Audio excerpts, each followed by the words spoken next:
కావ్యని ఇంటికి తీసుకొస్తావా? తీసుకురావా? అనైతే అపర్ణ అడుగుతూ ఉంటుంది. ఆ కళావతిని చచ్చినా ఇంటికి తీసుకురాను. ఆ కళావతికి నాకు ఎటువంటి సంబంధం లేదు అనైతే రాజు చెప్పేస్తూ ఉంటాడు. ఇక సుభాష్ అయితే అమ్మ నాకు అపర్ణ కనిపించడం లేదు మార్నింగ్ నుంచి అనైతే అంటూ ఉంటాడు. నాకు తెల్లవారి నుంచి కనిపించడం లేదురా.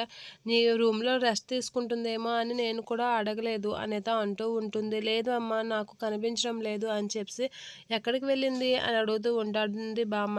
ఏమో అమ్మగారు రూము క్లీన్ సర్దుతుంటే ఈ లెటర్ కనిపించింది అనైతే చెప్తూ ఉంటుంది. అలా చెప్పగానే ఏంటి లెటర్ కనిపించిందా? ఇదేదో ఎక్కడికో వెళ్ళిపోయినప్పుడు రాసిన లెటర్‌లా ఉంది అని చెప్పి అంటూ ఉంటుంది.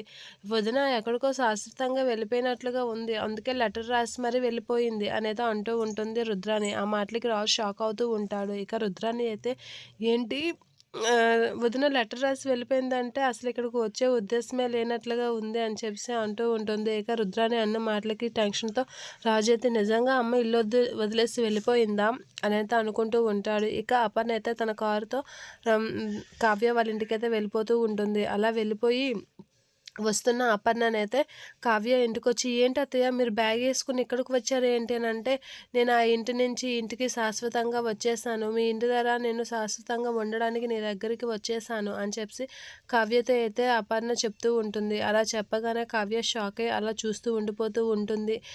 నాకు ఆ ఇంటికి మరి ఎటువంటి సంబంధము లేదు. నేను ఈ ఇంటికి పూర్తిగా వచ్చేసాను అనైతే చెప్తూ ఉంటుంది. అలా చెప్పగానే కనకం కూడా షాక్ అయ్యి అలా చూస్తూ ఉండిపోతూ ఉంటుంది. ఏంటి అమ్మగారు ఎంత పని చేశారు అనైతే అనుకుంటూ ఉంటుంది. అయినా వదిన ఇలాంటి పని చేసిందేంటి? కావ్యకి బుద్ధి చెప్పడం మానేసి ఈవిడ కూడా ఇలానే మొండిగా తయారయింది అని చెప్పి అనుకుంటూ ఉంటాడు. రాజైతే వాళ్ళ అమ్మ చేసిన పనికి షాక్ అవుతాడు.